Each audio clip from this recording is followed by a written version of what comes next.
and with a sigh, and these tears that I cry, oh my friend, oh my friend, oh my friend.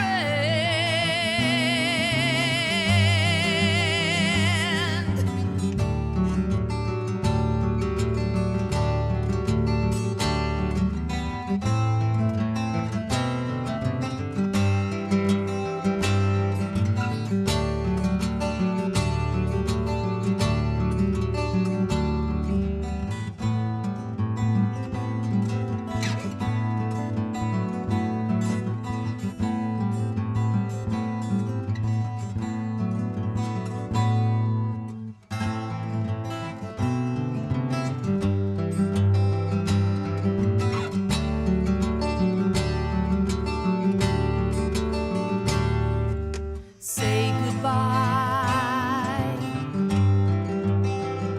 for the last time.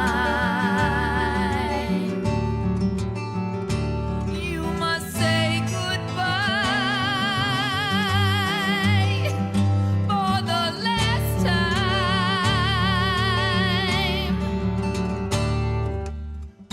And with a sigh and these tears that I cry, oh my friend, oh my friend, oh my friend, oh my friend.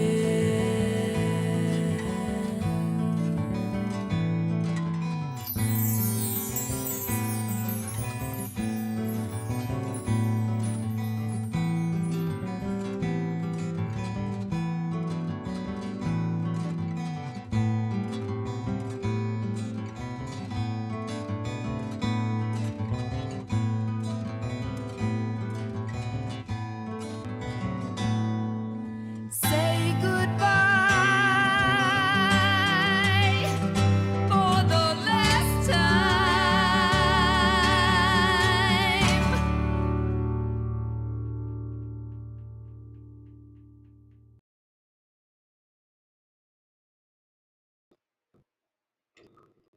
Hello, everyone. Welcome to the Heroes of America. I'm John Fratangelo. I'm commonly known as Pizza. Welcome to our show tonight. And I'll introduce our crew, my daughter, and our co-producer, executive producer, I should say, Nicole Berardi Fratangelo, along with our commentators, Jenn Pro and my cousin Ralph Narciso. And we couldn't get a hold of Ray Schnitzel this week, our co-host, because he was not feeling too well, so he couldn't make the show. We have a special show tonight, but before we get into the show, I gotta tell everybody that today's a special day for Ralph Narciso. It's 69, number 69 birthday, Ralph. God bless you, man. Happy birthday. Happy birthday. Thank you. All right. And our special guest tonight is the highest decorated NYPD detective in history, Ralph Friedman. Well, he's going to be telling the story, but first we want to sing a little song to Ralph, right, Ralph? Happy birthday. Sure, go ahead. If it was gonna work, for some reason it was working before. Well, we can sing it, but you better put me on mute. Anyway, happy birthday, Ralph. Thank you, John. Okay, from all of us. God bless you, man. Okay. Thank you. Okay, Ralph, get into it, man. Tell your story. We're all anxious to hear it. Happy birthday to you. Happy birthday to you. Happy birthday to you. Happy birthday to you. Anybody that was involved with the police. I was a moving guy. I was doing furniture moving, and I was doing very well. And then all of a sudden, I was out on a Friday night with a few friends. And when we were leaving, I said, "What are you doing tomorrow?" And they said, "They're taking the police test." And in those years, it was a walk-in. And I said, "Knock on my door. If I'm up, I'll take it." And they knocked on my door. I took the test. It was in my high school I graduated from, DeWitt Clinton. And once I took the test, then I started to think about it, that it might be a good career that I didn't have to go to college for, because you didn't need college back then to get onto the police force. And Then I started thinking about it. And they called me pretty fast because I did well on the test. And I was too young. I was 19 when they called me in 68.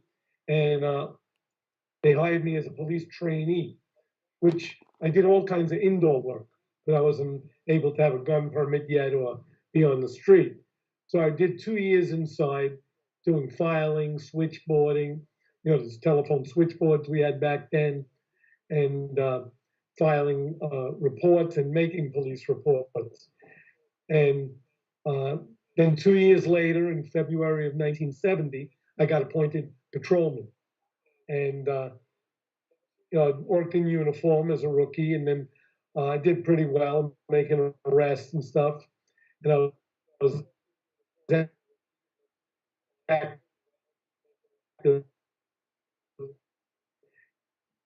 And a year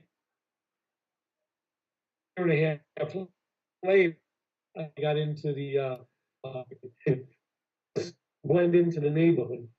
We rode in taxis, milk trucks, Con Ed trucks, worked on construction sites, or just patrolled around looking for suspicious activity, and then followed it up and make an arrest, which was good because besides the complaining, you're a professional witness and you get a higher conviction rate because you're not relying on a civilian who might have been traumatized during a crime.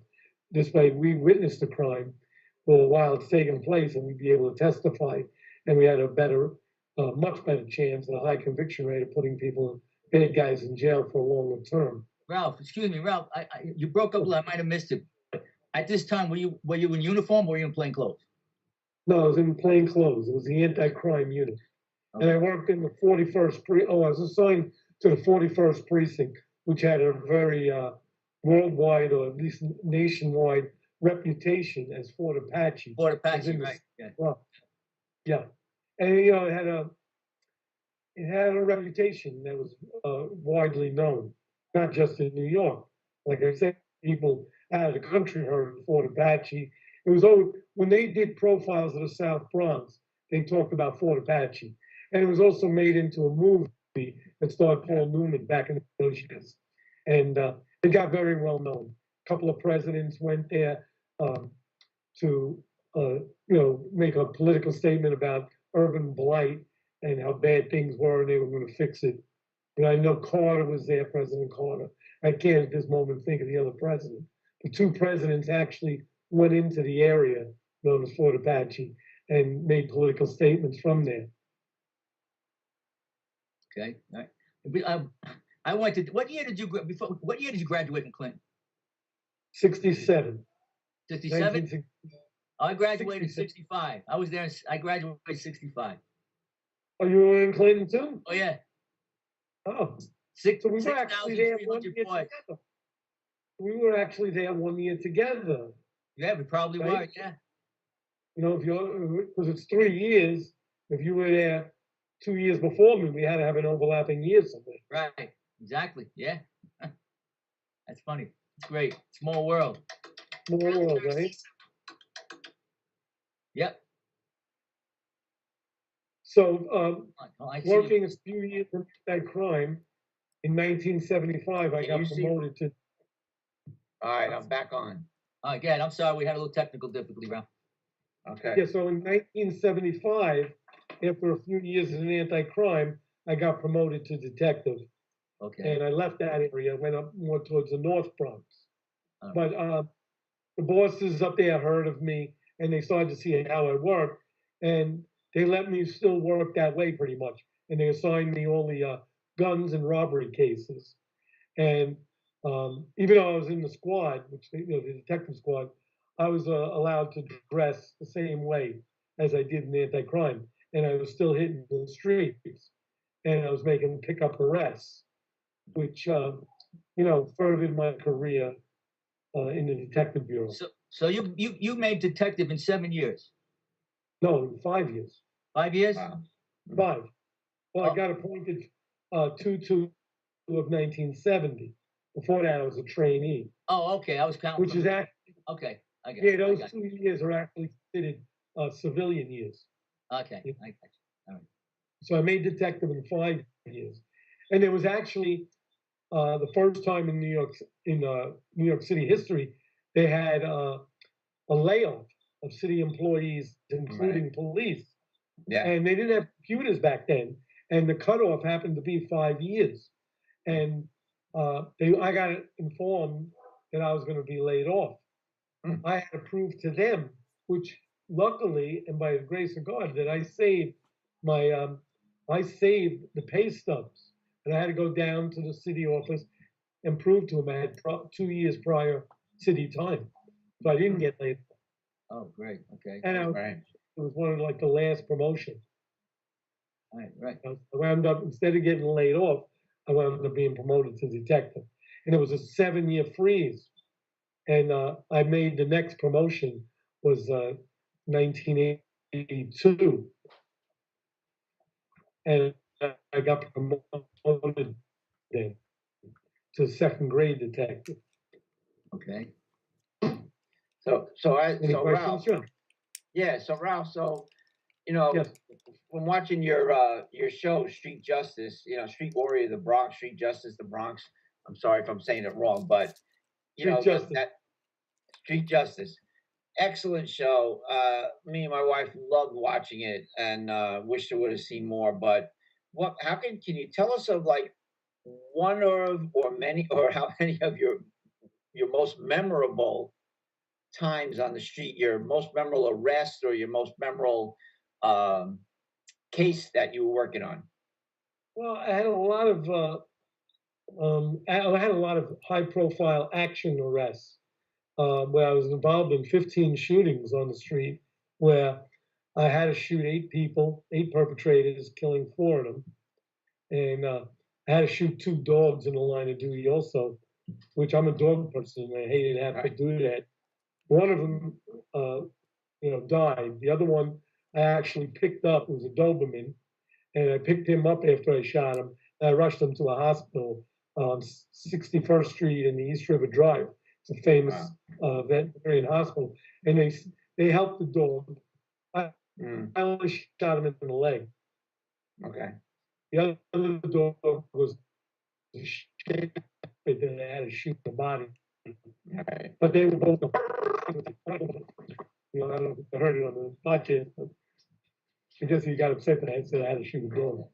But one of the most ones that come to mind to me right now was we were on the street, we were working in a cab. I was working with my partner in the Fort Apache, the 41st Precinct, Bobby DeMattis, and he was driving a yellow cab, and I was playing the pick.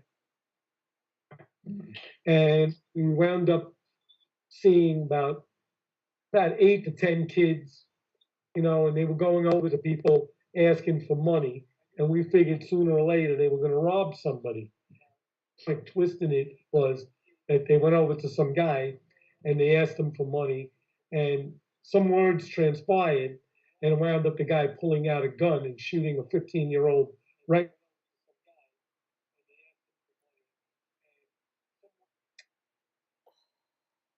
Avenue, and we jumped out of the car screaming "Police freeze!" and I started chasing the guy up the street, and he started shooting at me. Bobby ran to the other side of the street, so we triangulated him in, and we were running up the street in the running gun battle, and then the guy stopped and crouched down and reloaded his gun. He had a revolver, which he reloaded, and I took a stance behind me, like a stoop. So really, only my eyes and above were exposed. And I fired my first weapon. I fired 6 times at him. And I pulled out another gun, and I fired more of another 5 rounds at him, thinking that I was hitting the guy. I was lining up my shots. And this wasn't one of his, it was quick, but there was time to line up and take aim. Mm-hmm. And I thought I was hitting him.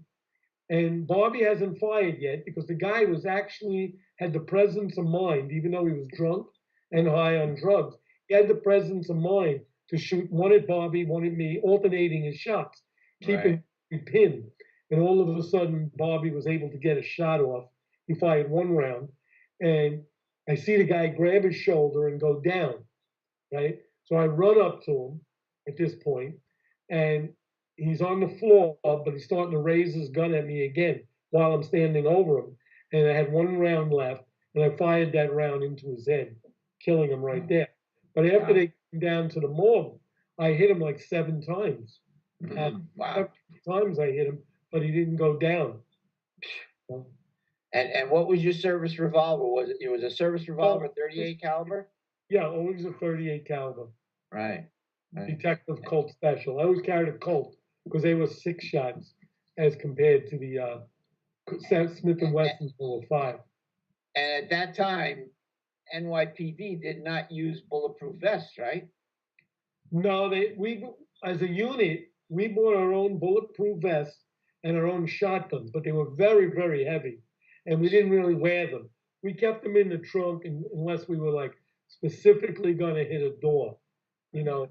But they were very heavy. They were so thick, and they weighed you down, and they were hard to maneuver and even to drive in.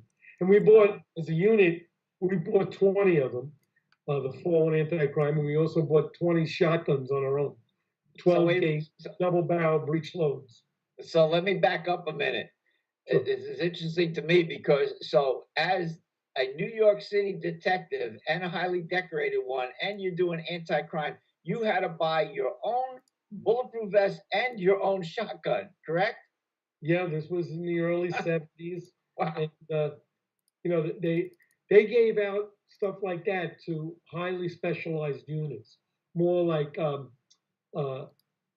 emergency service, which is equivalent to the west side of the country.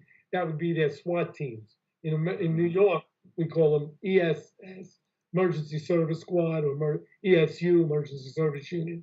These are highly trained guys, and they carry better weapons than regular street cops or detectives did. Wow. That's crazy. But it's a different time. You got to realize this is over 50 years ago now. You know, obviously, different things have changed. The training, technology, weapons are better. You know, later on, you know, when more use of semi-automatics came out, I would still stick with a 38 because I ran up against cases. Back in those years, semi-autos used to jam and they weren't as good. As they were new. Today. But even today, 54 years later, I still carry my 38s. Now, Ralph, you had a very serious accident while on the job, right? Yes. That was in August 1st. I just passed that anniversary. That was August 1st of 1983. And I just got back from a motorcycle trip.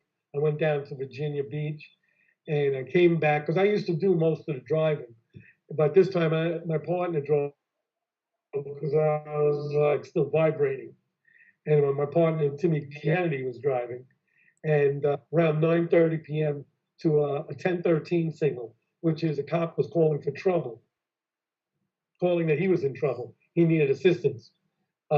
So we were racing to him, and so were other police cars. And the ironic thing was, I got hit by a police car.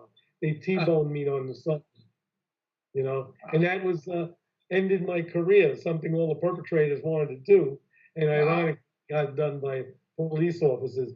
I got hit by a marked radio car with a rookie driving and a female passenger.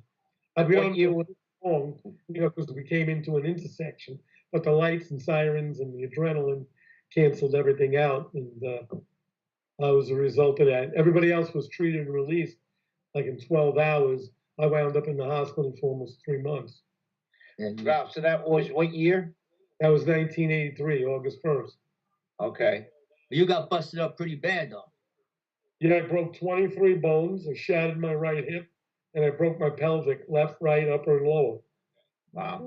And then the stuff I caught in the hospital, all the standard stuff, bed sores, phlebitis, pneumonia, streptococcus, which is a blood disease, you know, all the stuff you catch in a hospital because I was there so long and laying in traction. I didn't get surgery. They said you might last 2 years, you might last 20. I just passed 39. because I had to cut out sports and stuff like that. I was a very big racquetball player and jogger, besides my working out.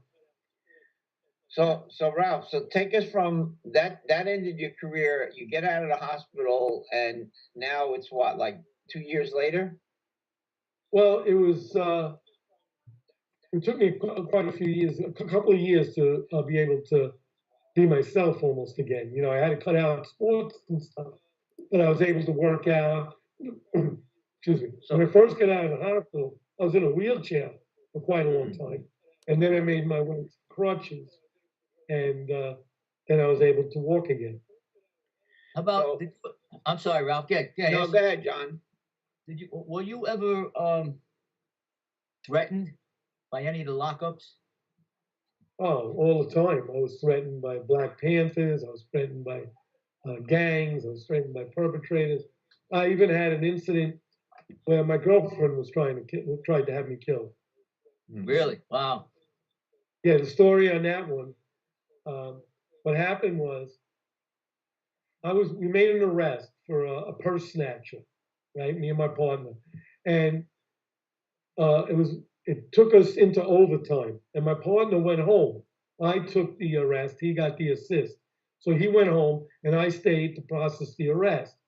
While I was processing the arrest, one of my CIs come in, which is a confidential informer, right? And he comes in and he tells me about a gun sale, an illegal gun sale that's about to go down. So I go into my boss and I tell him I'm processing an arrest, and my CI's got a guy on the line that's going to do a gun sale to him. So the boss says, who I was friendly with, Sergeant Cantor, he said, I'll be your partner. We'll handle the case. We'll put the guy in the holding cell and we'll work out the details. So I said, okay. So what we did was we arranged that this guy would go in the building. He's going to meet the guy on the roof, right?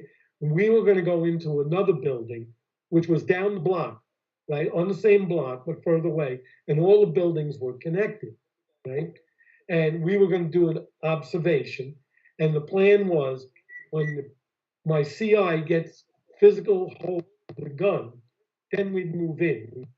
You know, without the perpetrating having the gun, this would be a safer move. So that was the plan. So we climb up a fire escape, go up to the roof, get ourselves in position. This guy goes up into the assigned building to meet the gun dealer, right? So as soon as he gets up there, two things go wrong right away. The first thing we see is that there's two perpetrators, not one. And instead of a handgun being sold, it was a high-powered 30-30 hunting rifle. So we still stick to the plan, figuring the three guys are on the roof, the two perpetrators, and my CI. And now things go south, where instead of my guy getting hold of the gun, the perpetrator who's selling the gun wants to prove to him that it's a working gun. So he leans over the roof now with this 30-30 hunting rifle and becomes a sniper. He just starts randomly firing the gun from the roof. So obviously we can't have that going on when there's people below.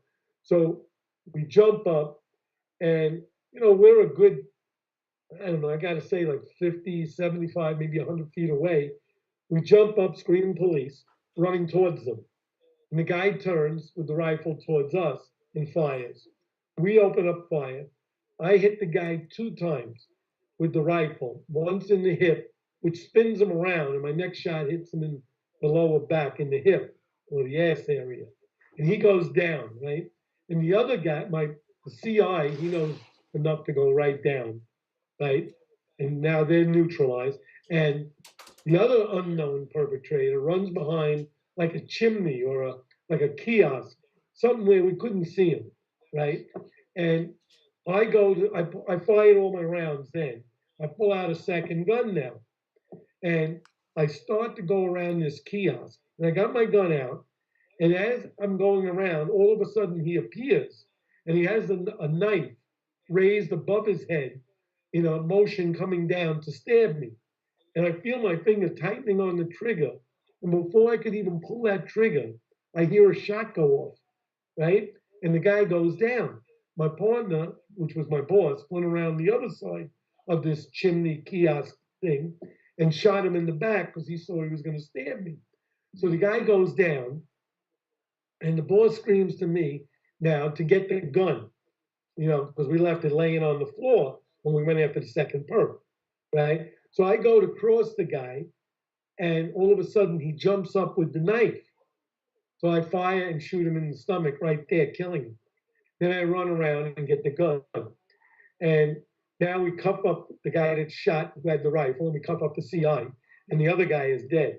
And now we take him downstairs and we arrest everybody. And, we make it look like the CI is being arrested, but we get everything taken care of. Then some time goes by, I get justifiable homicide again. And I'm back on the streets and everything. And I meet this girl on the street, and a pretty hot Puerto Rican girl. And we, she gives me the eye, I give her the eye. Next thing we hook up and we start dating, right? And I'm dating her a few times. And now we're getting to this time in the relationship when I'm going to go to her house. She says to come up, we're going to fool around and stuff. And as soon as I get off of work, I'm going to go over there. So it winds up, I make another arrest, but it was a little more complicated arrest. And I got tied up all night. And I call her. And we didn't have cell phones back then. They weren't invented yet. And I call her from the precinct and tell her, listen, got tied up. I'm not going to be able to make it. She was real upset and all that. And I'm saying, we'll do it the next night or in 2 nights, as soon as I'm off, I promise. And I was looking forward to it too. But she was real upset. And, we stopped talking that night. And I processed my arrest. And I come into work the next day. And me and my partner are out on patrol, right? And we get what's called a 10-2 forthwith. Now, 10-2 means report to the precinct. And in our case, it means report to the squad office. And the forthwith means immediately, right? So we go into the station house. As soon as we go up there, we head towards the boss's office. And I see 2 suits sitting there, right? And, right away that goes to your head, it's internal affairs, right? Internal affairs division. And we're saying, man, what the hell do we do now, So we get to the door, and the boss gets up and says, our boss tells my partner, says, you go back out on patrol, So I go in the office, I sit down, they introduce themselves, and it was either 2 detectives or a detective and a lieutenant, forgot exactly now. But they tell me they're from the intelligence division. And they ask me, do you know this girl, Lucy Santiago? And I said, yeah. And now my head's spinning. How in the world did they know her, right? And they said, did you have a date with her last night? I said, yeah, I'm supposed to go to her house. They said, well, we got a really good CI, and he gave us information that there were 2 or 3 guys in her closet that were armed and going to shoot you when you got into her bedroom, right? Wow. And I'm saying, and when you have a CI, you rank them from 1 to 10, 10 being the best. And, if they give you let's say they give you 10 pieces of information and 9 or 10 of them are good, the guy is a great CI. And my CI was great, and their CI was great. They're telling me they got a great CI and the information is 100% solid. And I'm saying, how could this be? Why would my girlfriend want to kill me? It winds up that the guy I killed like 8 months earlier was her stepbrother. And this whole thing was set up. She was a pretty girl. She knew she'd catch my eye. And we started dating, and she's going out with me and all this. And the whole thing was to lure me up to an apartment to have me executed. That's something. Wow. That is something. That's true life. Reason why she couldn't be arrested, there were 2 very good reasons. One, the CI was an excellent CI, and you don't want to burn him on a case that ain't going to go nowhere. And the case wouldn't go nowhere because it still comes down to a she said, he said. There was no physical evidence. There was no recording, Right. So the case wouldn't have went anywhere. If they tried to arrest her, they probably wouldn't even have had enough evidence to arrest her. And you would have burnt a very good CI, which you don't do unless you have a solid case that's really big. Otherwise you keep using the CI. Right. So she skated on the arrest, and I skated on an execution. Wow. That's crazy. You had an angel on your shoulder that day. Yeah. Yeah, I've That's had an angel on my crazy. shoulder my whole life. To be honest, Yeah. I used I'll to say. Right. you know, I've been in a lot of shootings and never got shot. Right. You know, I've been cut with a knife. Had my head broken twice. I broke my hand 3 times in fights and Wow. made arrests. I mean, I broke toes and fingers, but never. You know, the accident was the one that got me off the job, and that was really serious. But I've always escaped being shot and stuff. And guys used to say that I could fall in a pool and come out dry. That's kind of luck that I had, you know. Yeah. Yeah, I just want to let the people know that you're the author of your book, Street Warrior. Okay, and Yeah. all these stories are in the book. It's an excellent book. And some different stories, of course. I have Yeah, a oh lot- yeah. I was going to just mention another one that when you talked about going on the roof, okay, that you were walking in the streets and they used to throw things down on you guys. Yeah, that was called airmail. They still have that today. You know, police work, you know, it changes, but some things always stay the same. You Right. know, a lot of technology and techniques and attitudes and everything changes, but some things will stay the same, you know. And cops today still receive airmail, you know. Yeah, for sure, for sure. And now this book is available on Amazon. Yeah, Right. Amazon.com, and so is the show, Street Justice the Bronx. They're both That's what I was available Right, on right. Amazon. And I have a website Website. where there's Right. a lot of things called BronxStreetWarrior.com. Right. Good. Right. So Ralph, Yeah. so I'm interested, I'm sure our viewers are interested too, on walk us through how you went from what made you go from like all these stories, your career as a police officer, a highly decorated police officer, what were the mechanics to getting to the TV show and the book? Well, the funny thing is, I tried to write a book back in 1978, and I was turned down by all the publishers. And you know, I've always had the stories, and I kept a lot of the documentation. And then I really wanted to write a book when the things started changing for police officers, and I wanted to show police work in a good light, and I wanted to show how officers risk their lives every day and do a lot of good things, and that they, you know, people hear that I've taken lives. I've taken 4 lives, but the other side of that coin is to take a life, you have to save lives. Otherwise, you're not justified because you know there's very strict and stringent laws and rules on the use of deadly physical force. And if I was justified, that means I was saving lives. And that's the side of it. I wanted to show that. And another thing is you got the right connection to write a book. And ironically, I met someone on Facebook who knew my co-writer, Pat Piccarelli, and knew me. And he put us together through Facebook. And actually, the book was published in 2017. But to this day, I still haven't met my co-author. We did everything by email and by telephone. And he would, you know, he'd write and we both edit. Then we brought it to the publishers, and they were interested in it. And I got a very good advance on it. And I went to St. Martin Press, took it, and then they very professional editing and pictures and colors and book covers, and it was, you know, it really took off. And what happened was there was while it was being written, the book, there was some publicity about it, you know, before it came out, and a girl was going to work, and she was reading about it in the newspapers, and she happened to be a producer. And when she got to work, she showed it to her bosses and said, you know, we should reach out to this guy and do a show.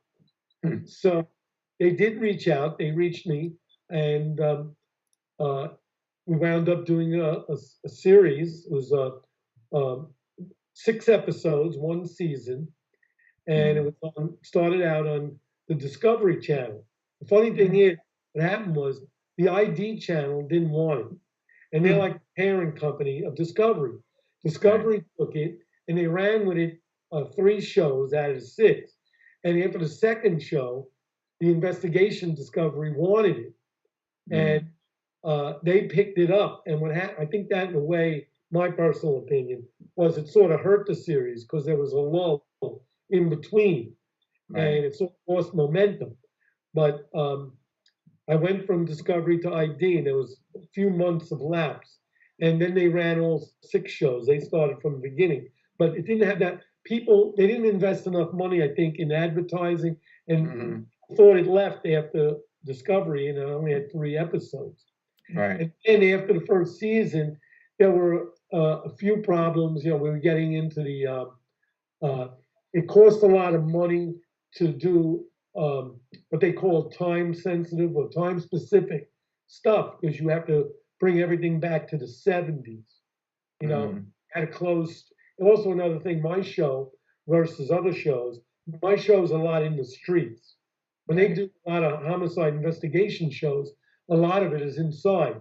My stuff was outside, and you have to get all the correct cars, all the correct clothing. You got to close streets. You got to get permits. It's a very cost-effective thing.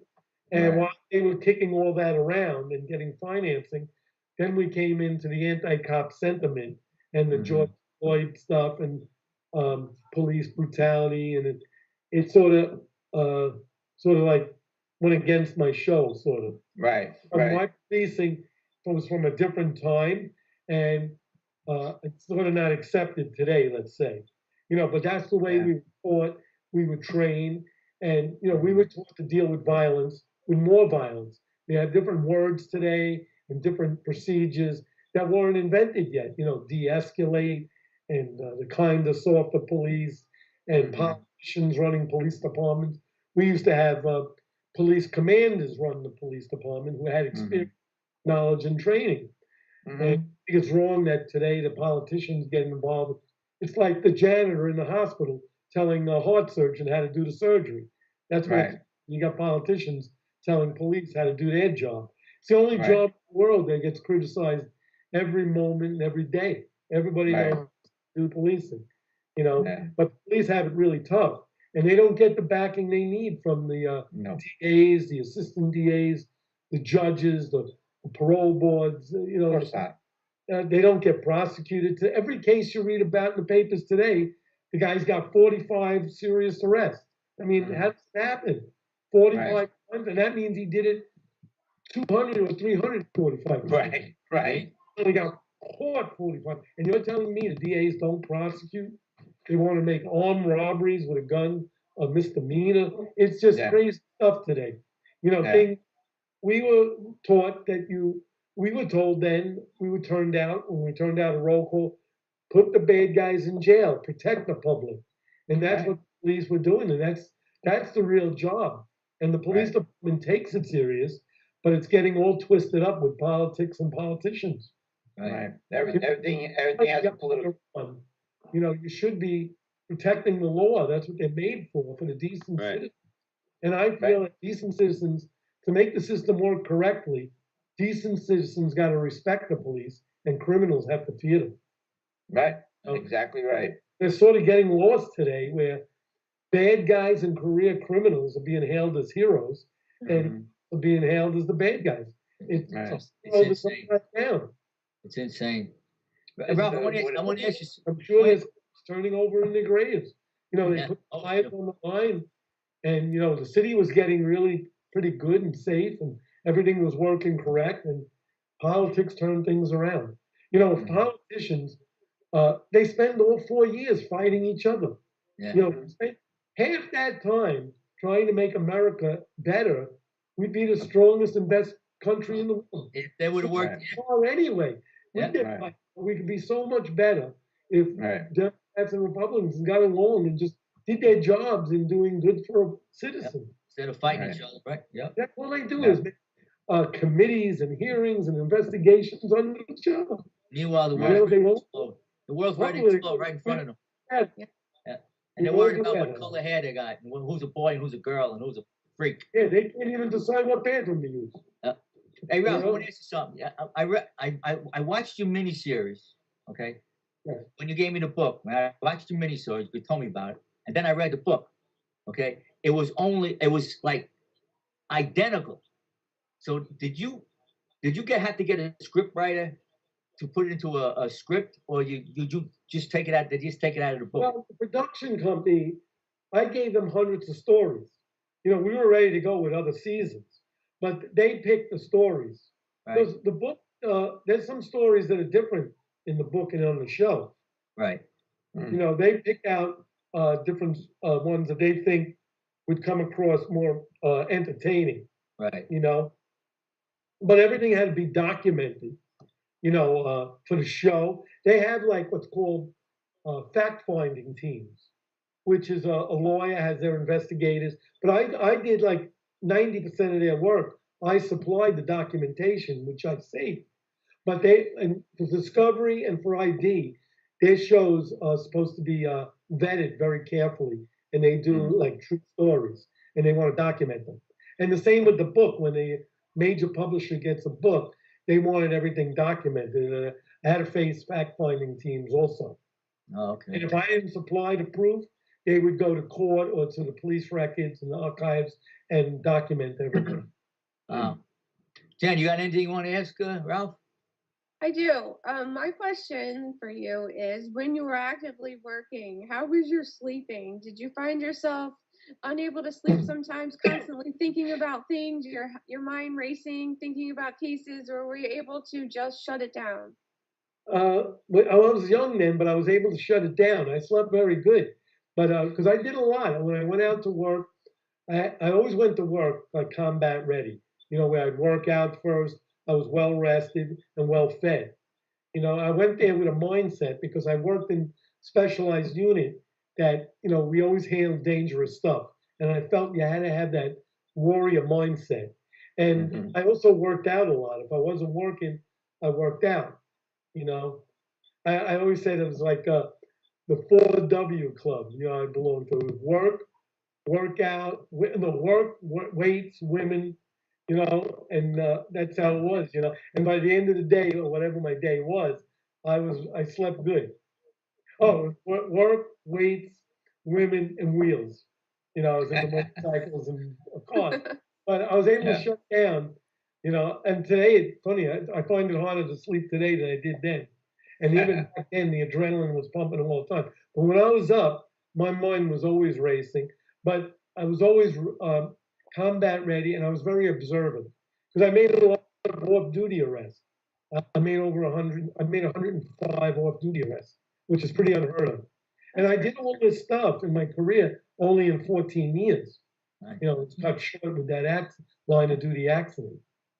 Wow. And what would Ralph? Go ahead. What was your highest award that you were awarded? Well, the highest award is that I got was the Combat Cross.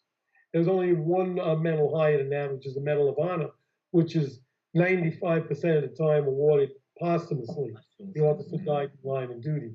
It's very rare to get that. There's some very exceptional cases, very, very exceptional. But usually, deceased or so close to it, it's you know you're getting the Medal of Honor. But Combat Cross is a very prestigious medal. And there's also below that, which I didn't get, was the Medal of Valor. Then I got all the other medals there were. Excellent police duty, meritorious police duty, commendations, and exceptional merits, and honorable mentions. And then I got I got 219 department medals, and then I got almost 40 civilian medals outside the department, awarded by different organizations. And this was all in 14 years, like I said, because of my cut short. Yeah, that's amazing. Because when I was at your house, I mean, you got wall after wall after wall, floor to ceiling, wall to wall, plaques and boards, and I couldn't believe it. And he's so meticulous. He's so meticulous. He's probably had a little torpedo level on every single frame. I can see behind him. I don't want to move the camera, but yeah, I'm in that room now, and it's a very, brings back a lot of memories. I'm proud of it, and people are impressed when they see it, like yourself. But I'm also impressed with your career, John. And when I met you through a mutual friend of ours, Bruce. I read your book too. And I've definitely enjoyed it. Thanks. The Last Flight, and that's available on Amazon also, like mine. Yeah, thank you. Matter of fact, Bruce Palaccio was very instrumental in getting Ralph on our show tonight. Yeah, Yeah, He he's helped my- us a lot. I want to thank you, Bruce. yeah, so glad. I'm telling you. There he is. And Hey, Bruce. he always shows up on time, you know? So, you know, we always get things done, so it made this possible. Yeah, So, great so guy. Ralph, so Yes. any feeling that you may be able to get the other episodes back on TV? Because like Well, now, I know, well, like you said, there was this anti-cop sentiment, but that also took off Live PD, which was on the A&E. Now Live PD is now on Fox is- Nation, right? right. No, it's on Reels, a cable show, Oh, television yeah, show. I know called- that. I know that station. Right, so it's back, and Cops is on Fox Nation. Well, I gotta say, that's a much bigger show than mine. Oh Gotta yeah, Play, but I'm always hoping that I get a call every day, you know. But you know, I did have a book and I did have a TV series, and I do a lot of podcasts and stuff, and I got involved in a lot of other things. I would love to have a series again, and I do talk regularly with some different producers and stuff. But you know, you got to get the right connection and the right people. I would love to do a major motion picture now, you know. And I did some technical advising. I technical advised a little on my own show, and I also was hired as a technical advisor on the Sopranos new movie that came out called The Many Saints of Newark, and I got I think 4 or 5 scenes, and they were big scenes. Actually, they were used as a trailer in the movie. I taught the star of the movie how to shoot a guy through a car window, which was featured, and there was some other scenes where I lined up the cops in front of a precinct and had to stand and hold a nightstick and be ready for a crowd. Tell you a funny story about that. I was teaching like 50 guys, actors, how to hold a nightstick and be ready for a riot. So I get them all lined up in front of the precinct for this movie, and everybody's there, and they bring out the guns, and they hand them out the guns, and they're all in uniform now, and they're solid rubber guns, and they look like back in the 70s or 38. And now they bring in the rioters, because this was going to be the riot in Newark, right? And they bring in 250 black adults, female, male, kids, boys, girls, you know, 250 extras, and they're all coming in with the signs that say, fuck the police and down with police brutality. And they're all lining up for the scene, right? And one of the guys holding the sign says, police brutality and this, and he comes over and he says, are you Detective Friedman? So I said, yes, I am. He says, I played a uniformed officer in your show. So I said, and now you're doing this? He says, he backs up and puts up his hands and goes, hey, I'm just an actor and I do whatever they pay for, I do. You know, that was pretty funny. The scenes of my show, even though they depict the Bronx, were filmed in Newark. And that's where these scenes from The Many Saints of Newark were being filmed. okay, that's interesting. It was just ironic, you know. Yeah. Wow. Because when we were doing set locations for my show, we couldn't find a good enough burnt out locations that looked like the 70s in the Bronx. I was embarrassed. I couldn't find bad enough places in the Bronx. We had to go to Newark to get scenes, you know? Yeah. Yeah, the South Bronx looked like a war zone at that time. You know, in the show, if you look, there's some scenes of the South Bronx that are actual footage. And nobody had video back then. You had to rent it from Columbia Pictures. And it cost us like $3,600 a minute to get that footage. And it's split through the 6 episodes. But when you look at it, it looks like the scenes we see today on the news of Ukraine. Exactly, war zone. It was. It was crazy. Yeah. And it's funny because I grew up in the Bronx. You know, I was born in '49, and I lived in the Bronx all my time. And I lived in the North Bronx, and I grew up in a very Italian, Irish, Jewish neighborhood. And when I became a cop and got put in the South Bronx, which only was a couple of miles away from me, I didn't know what a different world it was. Right. The amount of crime and the disregard for human life and the conditions that, you know, decent people lived under just a couple of miles from my house. And I grew up 21 years and didn't know it existed. Right. Yeah. It's a very, a culture shock to me. Yeah, it's such a contrast. the contrast was tremendous. Like going to a third world country or something. Yeah. Yeah, I used to drive a cab at night part-time. And So man, did I I. was always down in South Bronx, man, always. I drove yellow and I drove gypsy. I drove private cabs. Yeah.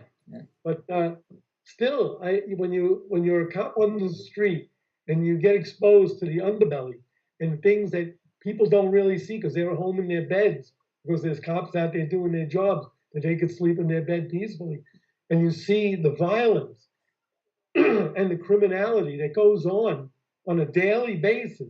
It's not like once in a year or once in a month or something happens. This is on a minute basis. You know, drug dealing, the raping, robbery, burglary, shooting, stabbings, homicide. It's nonstop, and you can't. It's very hard for people that live in good areas to understand this because they just read about it or see it on TV, and they're already like indoctrinated, knowing the word shooting or someone stabbed or shot. We see it in every movie or TV show, and they don't know what it is to see it in real life. And there's blood and that's not coming to my neighborhood. It's not going to happen to me. You know, all that stuff. You know, that's why. But it's happening all around, and it's the thing that police are exposed to, and you've got to have the mindset to comprehend this and accept it in your brain because you see things that you can never forget. Right. Like we had my cousin on the show a few weeks ago, Mike Mazziliana. I don't know if you know him. He was undercover. He was DEA, and he lived with the cartels for 3.5 years undercover. He lost his whole family and everything over this thing. So he ended up getting shot too in the city with a drug bust. You know, so he had a good story. That's why these people were listening to the show. You gotta realize how appreciative you should be of guys like Ralph and the whole department and the military. Man, you just have no idea what it's like outside your comfort zone. If you go outside your comfort zone, you're going to be in a different world. Okay. The people that do the most criticizing wouldn't have the nerve to walk in the ghetto into an alleyway at 2 a.m. with a partner, or let alone maybe alone, which we've done. And they didn't have the balls to do that, and then they do all this criticizing. Absolutely, it's ironic. It's amazing. They should live by walk a mile in my shoes. We're in service. The people criticize things, and they wouldn't have the nerve to put on a uniform to put their life on the line, and then they make these radical statements and how to do your job or what you should have done. Sunday morning quarterback. They're pretty, look what they did to the Vietnam veteran when he came back. It was disgusting. It's unbelievable. At least it's changed now. Now it's getting better. Nikki, what are we doing? 50 years later, it's getting better. Yeah, I know. Meanwhile, those people were disgraced for no reason when they should have been honored as heroes. Not only that, a lot of them died before they got the honor of what they're giving us now. They never got to feel that appreciation. They lived their whole life like you, and didn't get the honors they deserve. No. Hey, Rob, I just have a quick question, and I probably already know the answer, but coming from someone like that's as decorated as you are, and where times were different, does it frustrate you knowing today's detectives are out there and making arrests for crimes that are horrible, and they're just getting put back on the street like they didn't do anything? Of course, it's terrible. We used to say it was turnstile justice too, but it's nothing like today. I mean, with this bail reform stuff in New York and the attitudes of the politicians and they're handcuffing, shackling, blindfolding the police. They're going into stores. You're hearing stores going out of business because the theft is so bad. The violence. I live out in New York. I live in a northeastern state, but I still get the newspapers delivered, the New York Post and the Daily News. And it's page after page after page of the violence and the stuff that goes on. And in going back 2 years ago, it was totally frustrating when you see how the police were told to stand down during the riots. And people who had stores their whole lives, and they're being put out of business and burnt, and police cars being burned, and stores being looted, and police aren't doing their job because they're told ordered to stand down. It was, I can't even tell you how frustrating it was. Physically frustrating too. Makes Yeah. me sick, Sick to you that know? now. Sick. And you know, The it's amount- still bad. It's bad. Man, It was very- the amount of police that are retiring and just quitting and just, don't even want the They- job. It's so bad that you can't even go down. The officers can't go to the retirement office. They got to make appointments, and it's 2-3 weeks out. The retirement, not only retirements, people are resigning, going Right. to other departments or quitting totally, going to other states or going to other counties in New York. Right. It's disgraceful. The sad state of affairs. Major city. It's not just New York. It's major cities like LA, Detroit, Chicago. Yeah, all of them. That's the same. Cops are leaving, retiring, vesting out, transferring. It's just terrible. Yep. Yeah. And when crime gets so bad, maybe some people that have the powers or making the changes will realize this, that they're doing no service to anybody, not No, themselves, not the public, not to anybody. Yeah. And when all these guys are leaving, that takes away from the seasoned veterans. I was just going to say that. Yep, exactly. It's you need veterans and guys that have been out there to teach the newbies. Right. Who's going to guide them? Who's going to teach them? Yeah. There's a congressman that he's in Washington. His area encompasses the North Bronx, Mount Vernon, Yonkers, and he was a big proponent of defund the police. He was up there on the stage with AOC and the others. And what happened when the January 6th riots happened in DC, which I don't, I wouldn't call it a riot, but whatever it was some kind of a protest. And this guy, after spouting about defunding the police, asked the Yonkers PD for police protection, and they had to give it to him. Yeah. That was their job. All these politicians have Secret Service, or they all have some kind of security. Right. But they don't want it for the public, for the people who pay the taxes. Right. Right. It's amazing. It's people. Amazing. Something. I don't know. It's a shame. Well, yeah, John. I know. I don't want to get too much into that because I go crazy. Yeah, A lot of them need to be bitch slapped right onto camera, right on camera. That's A what lot they of need. people, you should never defund the police. If anything, you should be refunding the police. Absolutely. Right. More funding for the police because you want people to be safe or safer. Yep. Right. You should always invest in more police, better technology, better weapons, better training, more Right. technology. You don't defund. It's just stupid. Insane. It's a word that's even stupid. Yeah. It just makes no sense. Yeah. The people that are telling you this, they're the ones that live behind walls, gated stuff, and have protection and security. Right. Right. They don't defund themselves. They don't defund their security. Yeah, it's crazy. That's crazy. I gotta hope it changes. I hope it changes, man. I hope I people think really. I think it has to. Otherwise, we won't have a society left. Oh, And well, just in history, there's always peaks and valleys and ups and downs, and it has to change. I mean, can't go on like this. No. Oh, Nikki, how we doing with time, baby? We're at an hour. So Okay, so we guess we'll wind down. Yeah, I'll wind it down. Well, Ralph, thank you for coming on. It was an It was honor. my honor to come on the show. I want to thank John and Ralph and you, Nikki and Jen and Bruce. Thank you very much for putting this together and giving me the honor to talk my stuff here. I appreciate it. It's a very Great. good. I would love to We sit so with you. appreciate it. So appreciate you, buddy. I would I love to sit with appreciate you for another hour and hear more stories because that's pretty Yeah. cool. Oh, Yeah. well, But, again, Your Yeah, book is that'd be great. That'd be great. Yeah. your Okay, book is Ralph. Street Warrior. It's available on Amazon. Dad, you can wind it down. I'll get everything else set up.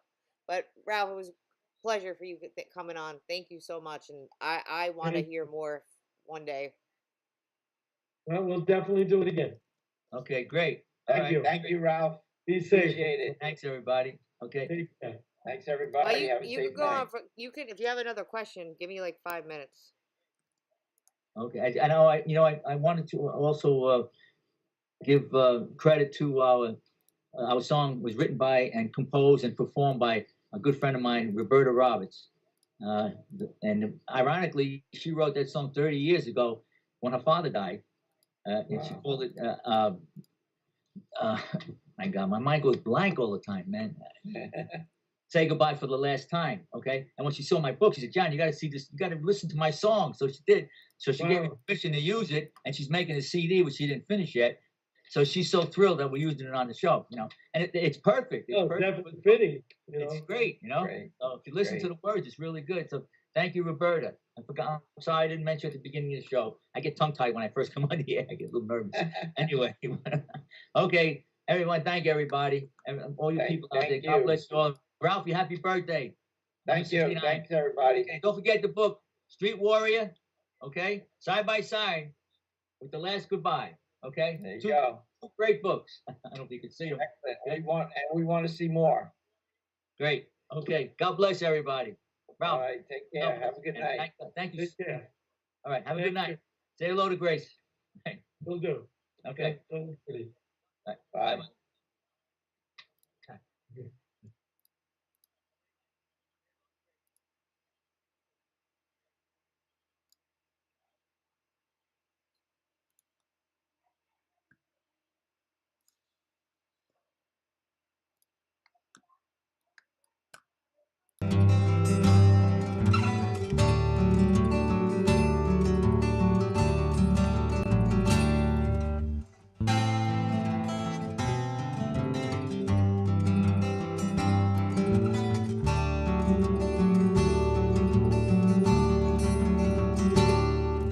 Say goodbye for the last time. Say goodbye for the last time.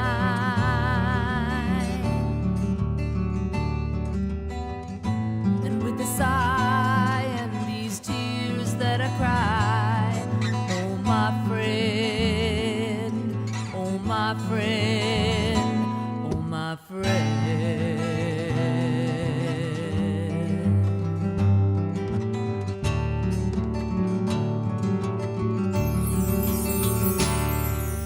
Say hello to the sorrow.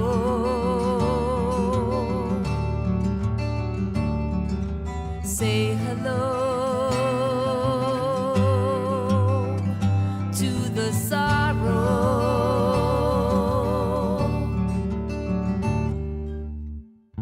And with a sigh and these tears that I cry, oh my friend, oh my friend, oh my friend.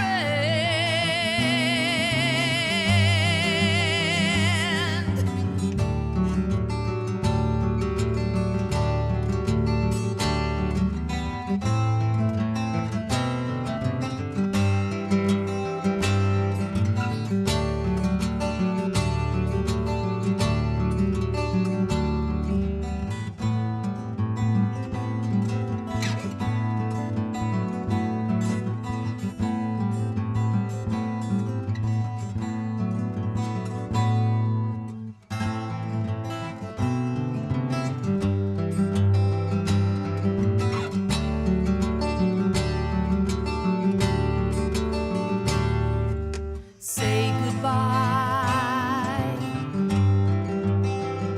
for the last time.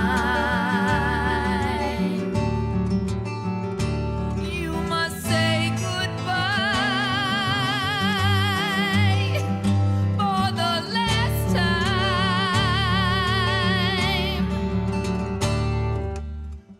And with a sigh and these tears that I cry,